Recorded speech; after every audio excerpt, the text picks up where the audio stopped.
કેમ છો ધોરણ 10ના વિદ્યાર્થીઓ? મજામાં ને? આપણા વિષય સામાજિક વિજ્ઞાન જોતા છે, જેમાં ચેપ્ટર 17 શું નામ છે? આર્થિક સમસ્યાઓ અને પડકારો, ગરીબી અને બેરોજગારી. હવે આ ચેપ્ટરની અંદર આપણે પાર્ટ 1, પાર્ટ 2 અને પાર્ટ 3 એવા 3 વિડીયો જોઈ ગયા, અને જેની અંદર આપણે દરેક વિડીયોની અંદર ગરીબી વિશે અલગ અલગ રીતે આપણે ખ્યાલ મેળવ્યો છે. ગરીબી કોને કહેવાય, કઈ રીતે ગરીબી ઉદ્ભવે છે, અને ગરીબી ઉદ્ભવવાના કારણો પણ આપણે જોઈ ગયા. સાથે સાથે ગરીબી માપન, કયો વર્ગ કઈ રીતે ગરીબ બને છે એ વિશે આપણે સંપૂર્ણ માહિતી મેળવી હતી. ત્યાર પછી આપણે લાસ્ટ વિડીયો એટલે કે પાર્ટ 3ની અંદર આપણે જોયું હતું ગરીબી નિવારવાની વ્યૂહરચના, કે ગરીબી કઈ રીતે દૂર કરી શકાય, એ માટે સરકાર કઈ વ્યૂહરચના અપનાવવી જોઈએ, કેવા પગલાં લેવા જોઈએ સરકારે, એના વિશે માત્ર આપણે થોડી જ માહિતી મેળવી હતી, કારણ કે વિડીયો ઘણો લાંબો થઈ ગયો હતો. પરંતુ એ વિડીયોની અંદર મેં તમને એ વાત કરી હતી કે સરકારની જે પંચવર્ષીય યોજનાઓ જે ચાલે છે, 5 વર્ષની સટ્ટા જેને આપણે કહીએ, તો એ દરેકે દરેક પંચવર્ષીય યોજનાની અંદર એમણે ગરીબી ઉપર ધ્યાન તો આપ્યું છે, પરંતુ સાપેક્ષ રીતે. આપણે એવું પણ જોયું હતું કે એમણે દરેક પંચવર્ષીય યોજનાની અંદર જે ગ્રામીણ ક્ષેત્રે જે ગરીબી છે એની ઉપેક્ષા કરી હતી. ઉપેક્ષા એટલે કે ગ્રામીણ ક્ષેત્રની ગરીબી ઉપર એમણે પૂરતું ધ્યાન આપ્યું ન હતું. એવું આપણે આગળના વિડીયોમાં જોયું. તો એ માટે ગ્રામીણ ક્ષેત્રે ગરીબી ઘટાડવા માટે સરકારે શું વ્યૂહરચના બનાવવી જોઈએ, કેવી યોજનાઓ અમલમાં મૂકવી જોઈએ કે જેનાથી ગ્રામીણ ક્ષેત્રની ગરીબી દૂર થાય. શહેરી ક્ષેત્રે ગરીબીનું પ્રમાણ ઘણું ઓછું છે, કારણ કે શહેરી ક્ષેત્રે કોઈને કોઈ પ્રકારે રોજગારી મળી રહેતી હોય છે, પરંતુ ગ્રામીણ ક્ષેત્રે રોજગારી મેળવવા માટેનું માત્ર એક જ સાધન છે, અને એ છે ખેતી. પરંતુ ખેતી સિવાય રોજગારી મેળવવા માટે કોઈ સાધન નથી. એટલા માટે ગ્રામીણ ક્ષેત્રની ગરીબી વધુ છે. તો એને ઘટાડવા માટે, એટલે કે ગરીબી દૂર કરવા માટે કેવી વ્યૂહરચના અમલમાં મૂકવી જોઈએ, તો એ માટે 5 વ્યૂહરચનાઓ અહીંયા વિસ્તારથી સમજાવેલી છે, જેને આપણે એક એક કરીને સમજીએ.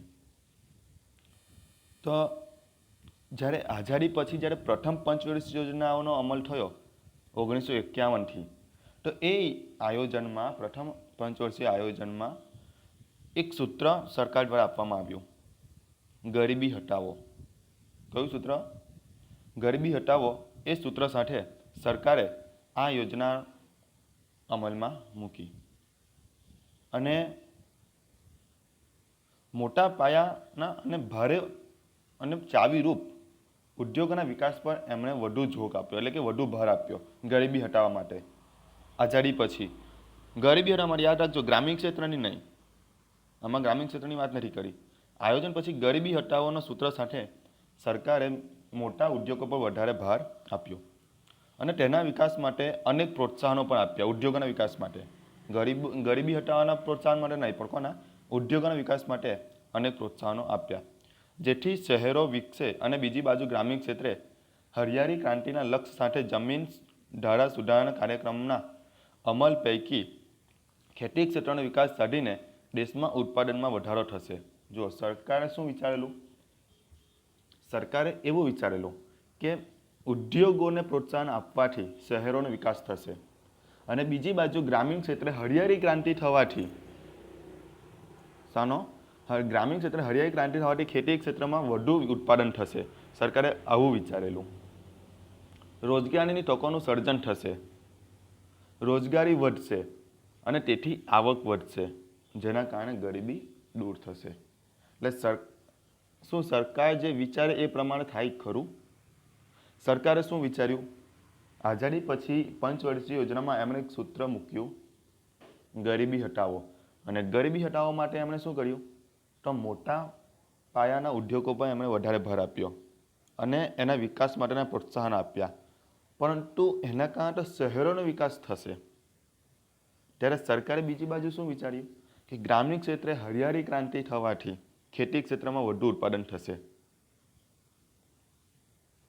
વધુ ઉત્પાદન થશે, તો રોજગારીની તકોનું સર્જન થશે. રોજગારી વધશે એટલે કહેવાનો મતલબ આવક વધશે, અને આવક વધે તો ગરીબી વધે. તો શું હરિયાળી ક્રાંતિ થવાથી, ઉત્પાદન વધવાથી રોજગારી પ્રાપ્ત થશે?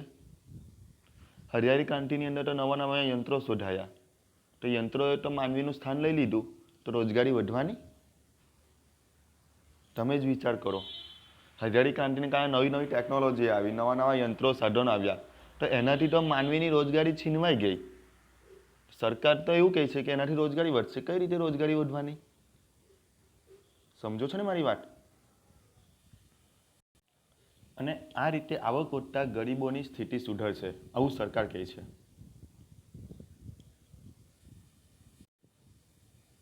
સરકારને એવી આશા હતી કે ઉદ્યોગોના વિકાસથી ઉદ્યોગોના માલિકોને જે મળતો આર્થિક લાભ છે, જે ધનિક ખેડૂતો કે જમીનદારો વર્ગને જે મળતી આવક છે, એનો વધારાનો લાભ ગરીબો સુધી પહોંચશે અને ગરીબોની સંખ્યા ઘટશે.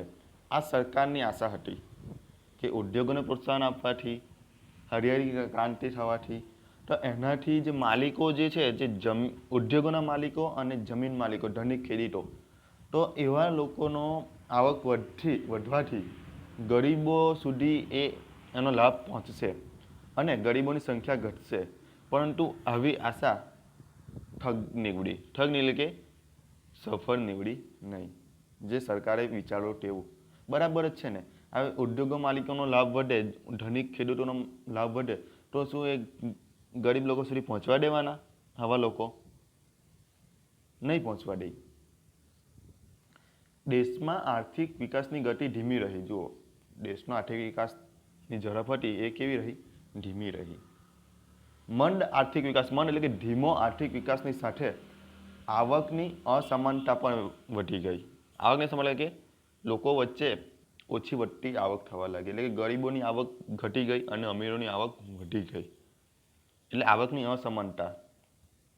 અમીર વધુ ને વધુ અમીર બનતો ગયો, ગરીબ વધુ ને વધુ ગરીબ બનતો ગયો.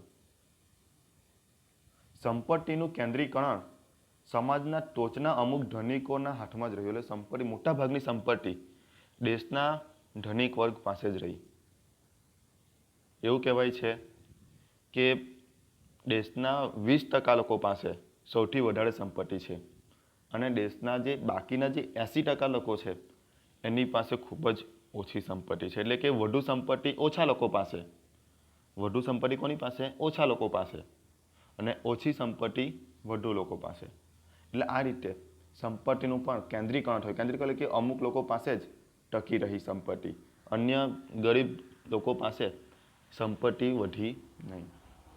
આમ આર્થિક વિકાસના લાભનું વિસ્તરણ ન થતાં, એટલે કે જે દેશનો આર્થિક વિકાસ થયો એનો લાભ દેશના ખૂણે ખૂણે સુધી પહોંચી શક્યો નહીં, જેના કારણે ગરીબોની સ્થિતિમાં કોઈ સુધારો ન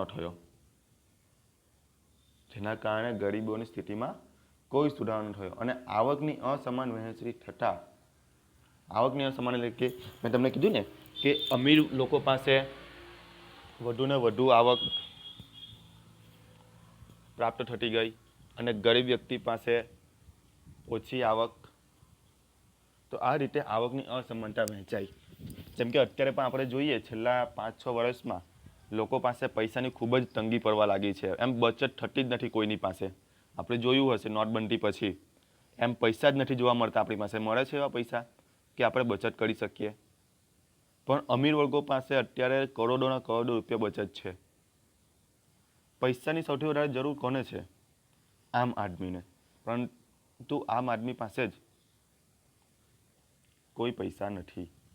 એટલા માટે જ અહીંયા કહેવાયું છે, જુઓ મેં તમને કીધું એ પ્રમાણે, ધનિક વધુ ધનિક બન્યા અને ગરીબ વધુ ગરીબ બન્યા આવકની અસમાનતાને કારણે. હવે સરકારે બીજા પગલાં કયા લીધા?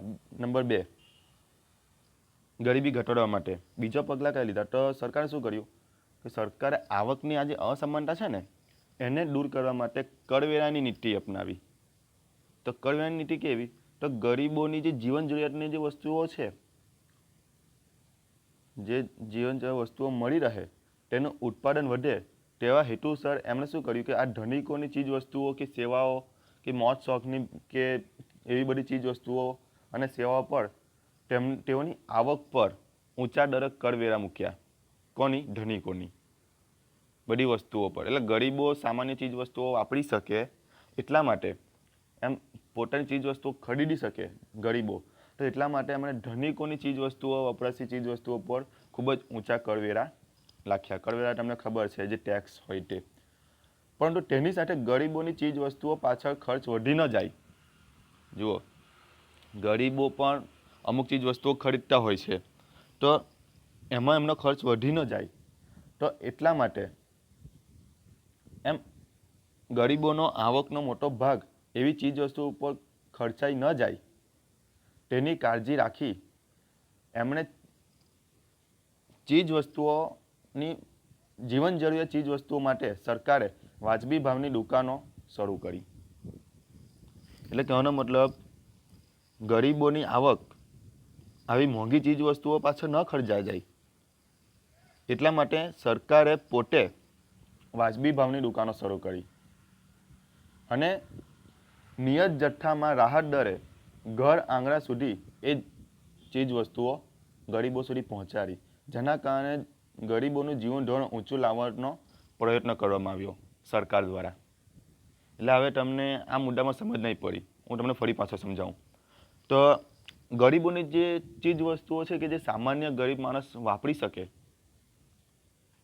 તો એ વસ્તુ ખરીદવા માટે સરકારે કેવી નીતિ અપનાવી? તો કરવેરા નીતિ અપનાવી. કેવી? તો ધનિક લોકો જે ચીજ વસ્તુઓ ખરીદે છે એની ઉપર કરવેરા નાખ્યા. કરવેરા નાખવાથી ગરીબ માણસ પણ સામાન્ય ચીજ વસ્તુઓ ખરીદી શકે. એટલા માટે ધનિક વ્યક્તિઓની વસ્તુ પર કરવેરા નાખ્યા કે જેથી એનું ઉત્પાદન ઘટે, અને બીજી બાજુ સરકારે શું કર્યું? તો ગરીબ વ્યક્તિ આવા ઊંચા કરવેરાવાળી વસ્તુઓ ન ખરીદી શકે એટલા માટે એમના માટે વાજબી ભાવની દુકાનો શરૂ કરી કે જ્યાંથી એમને રાહત દરે વસ્તુઓ મળી રહે. આમ ધનિક વર્ગની વસ્તુઓનું ઉત્પાદન ઘટે છે ને, જુઓ આવ્યું ને, ધનિક વર્ગની વસ્તુઓનું ઉત્પાદન ઘટે અને ઉત્પાદનના સાધનોની ફાળવણી ગરીબોની ચીજ વસ્તુઓના ઉત્પાદન તરફ વધે. એટલે કે કરવેરા નાખવાથી ધનિક લોકોની વસ્તુઓનું ઉત્પાદન ઘટી જાય છે કે કરવેરા તો બહુ ઊંચા છે એટલે વસ્તુનું ઉત્પાદન કરીને શું ફાયદો, એટલા માટે એમનું ઉત્પાદન ઘટી જાય. તો એ ઉત્પાદનના જે સાધનો જે છે, વસ્તુનું ઉત્પાદન સાધનો, એ ક્યાં વાપરવામાં આવશે? તો ગરીબ લોકોની ચીજ વસ્તુઓના ઉત્પાદનમાં વાપરવામાં આવશે. એવું સરકારે પ્રયત્નો કર્યા. આમ ગરીબોની રોજગારી વધે. જુઓ, ફરી પાછો તમને સમજાવી દઉં તો ધનિક લોકોની જે ચીજ વસ્તુઓ છે એની પાછળ સરકારે કરવેરા લગાવ્યા. કરવેરા લગાવવાથી ધનિક વર્ગ જે છે એ વસ્તુનું ઉત્પાદન ઘટાડી દેશે. વસ્તુનું ઉત્પાદન ઘટાડશે એટલે કહેવાનો મતલબ એ ઉત્પાદન પાછળના જે સાધનો છે એ બંધ પડી જશે. તો એ સાધનો સરકાર ક્યાંક વાપરવાના? તો ગરીબોની ચીજ વસ્તુઓ પાછળ વાપરશે. ગરીબોની ચીજ વસ્તુઓ પાછળ સાધન વાપરે એટલે કહેવાનો મતલબ ગરીબોને રોજગારી મળશે, એમની કાર્યક્ષમતા વધશે, ઉત્પાદકતા વધશે અને અંતે આવકમાં પણ વધારો થશે. અને આ રીતે ગરીબોનું જીવન ધોરણ સુધરશે. એવા સરકાર પ્રયત્ન કરે છે. એટલે કહેવાનો મતલબ સરકારે કઈ નીતિ અપનાવી? કરવેરા નીતિ અપનાવી. આ બીજા મુદ્દામાં. ત્રીજો મુદ્દો, તો ગરીબી નાબૂદી માટે કૃષિ ક્ષેત્ર પર વિશેષ ભાર આપવાની સરકારે જમીન ધારા સુધારાના ઉપાયો, જમીન ટોચ મર્યાદાનો ધારો, ગૌણોતનું નિયમન, ખેડ હકની સલામતી જેવા અનેક કાયદાઓથી ગ્રામીણ ક્ષેત્રે ધનિક ખેડૂતો કે જમીનદારોની આવકમાં ઘટાડો કરીને જમીન વિહોણા ખેત મજૂરો કે ગણતિયાઓની આવકમાં વધારો થાય એ રીતે ગરીબોની સ્થિતિમાં સુધારો લાવવાની વ્યૂહરચના અપનાવી. હવે આમાં તમને ધ્યાન અપાવું, આ શહેરની વાત નથી, આપણા ગ્રામીણ ક્ષેત્રના જ છે.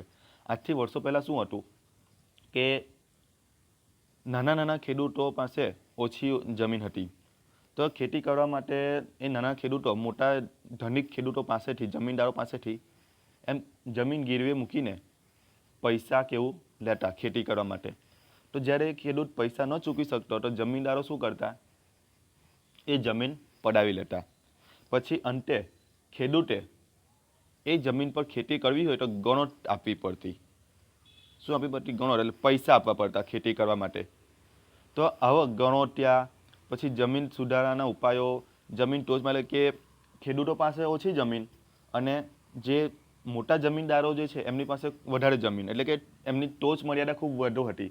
તો એ માટે એ ટોચ મર્યાદા ઘટાડી ગણોટનું નિયમન કર્યું. પછી ખેડ હકની સલામતી, કે જે જમીન તમે ખેડો છો એ તમારી જ રહેશે, એવા કાયદાઓ બનાવી સરકારે નાના ખેડૂતોને સલામતી આપી.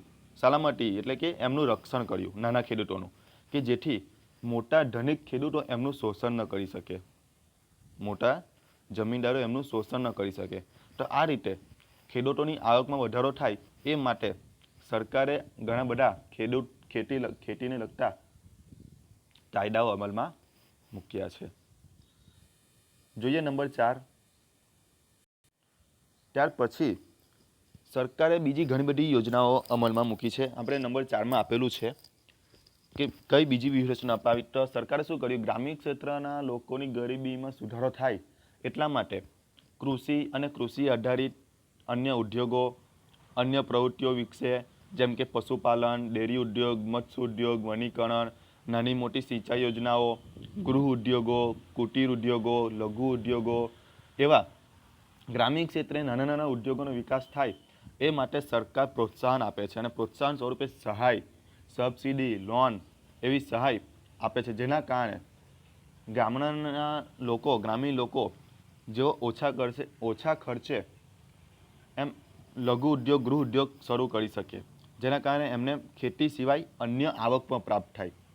ખેતી સિવાય અન્ય આવક પણ પ્રાપ્ત થાય એવા સરકાર પ્રયત્નો કરે છે.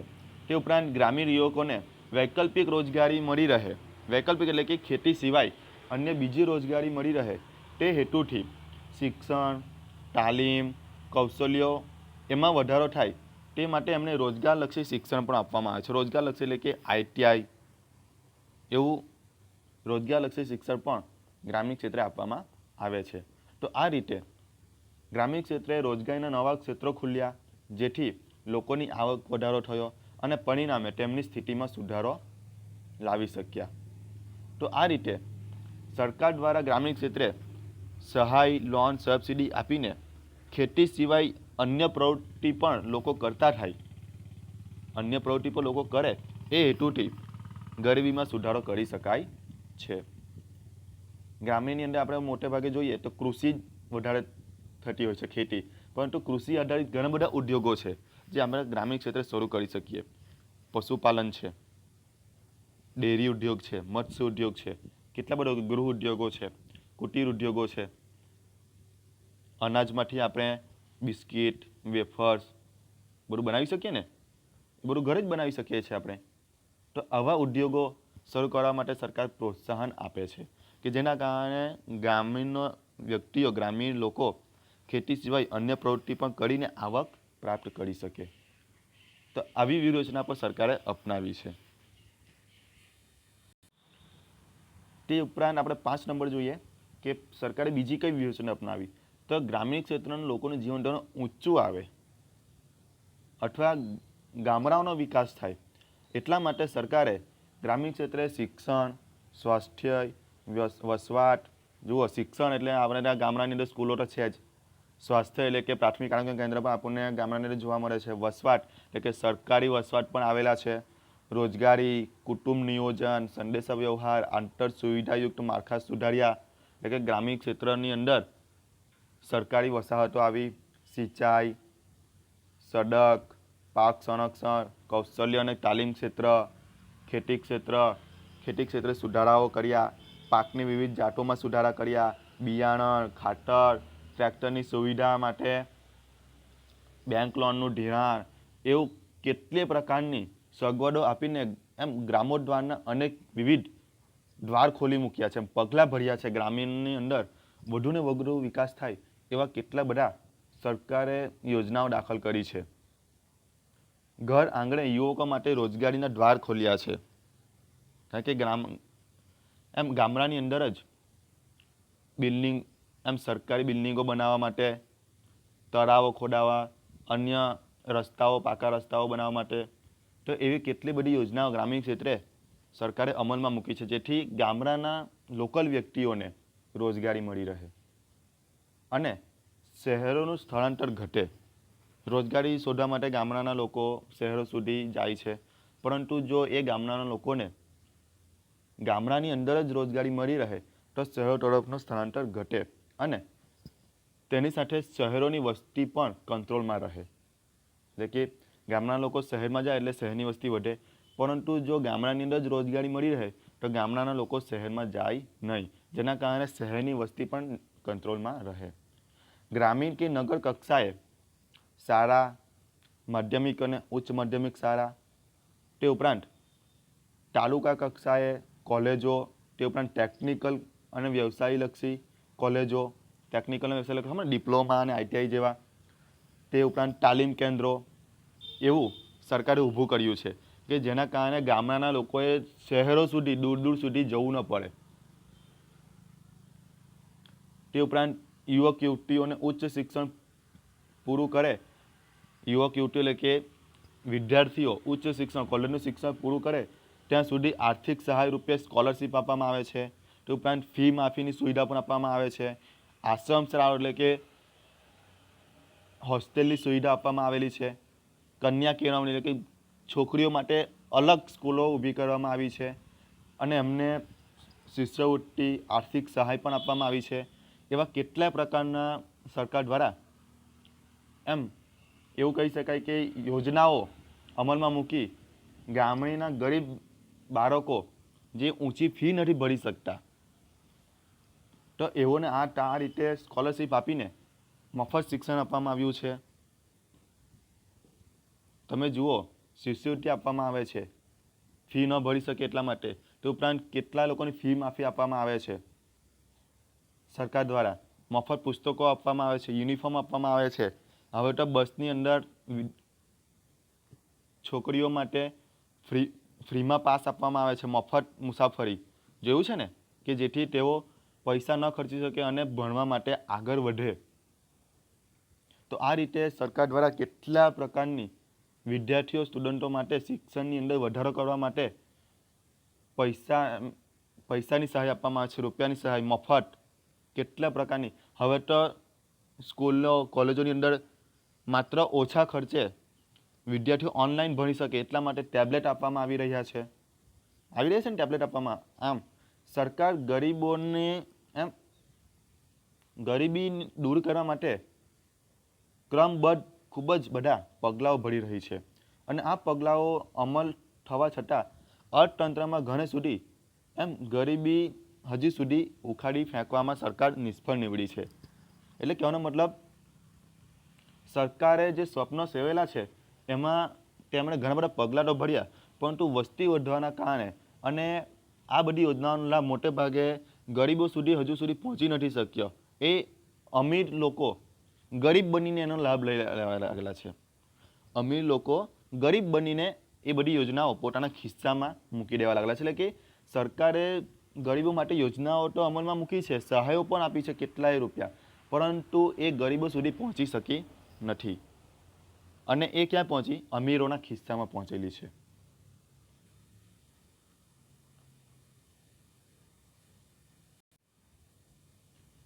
તો આ રીતે ભારત સરકાર ખૂબ જ બધા પગલાં ભરી રહી છે ગરીબોની ગરીબી દૂર કરવા માટે. ભારતની અંદરથી અમને રોજગારી આપે, અમને શિક્ષણ આપે. આપણે જોઈએ તો હવે દરેક ગામની અંદર સ્કૂલો જોવા મળે છે કે સામાન્યથી સામાન્ય ગરીબ માણસ પણ શિક્ષણ મેળવીને એ પોતાનું જીવન ધોરણ સુધારી શકે. અને આ માટે વિશ્વ બેંકના 2030 સુધીમાં વિશ્વ બેંકે એક અહેવાલ જાહેર કર્યો છે કે વિશ્વની અંદરથી 2030 સુધીમાં ગરીબી નાબૂદ કરવી. અને એ મિશન રૂપે આપણે ભારત હજુ ઘણી બધું મંજિલ કાપવાની બાકી છે. 2030 સુધીમાં માત્ર આપણી પાસે 10 વર્ષ છે અને 2030 સુધીમાં 10 વર્ષના ગાળામાં આપણે ભારતમાંથી ગરીબી નાબૂદ કરવી જોઈએ. અને સરકાર એ માટે ઘણા બધા પગલાં ભરી રહી છે. તો વિદ્યાર્થી મિત્રો, આ વિડીયોની અંદર આપણે સરકારે જે વ્યૂહરચના અપનાવી છે એના વિશે આપણે માહિતી મેળવી.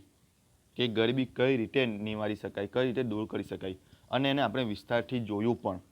હવે આની પછી જોવાનું છે ગરીબી નિવારણ માટેના કાર્યક્રમો. સરકારે કેવા કેવા કાર્યક્રમો કર્યા છે ગરીબી નિવારણ માટે, પરંતુ એને આપણે પાર્ટ 5માં જોઈશું.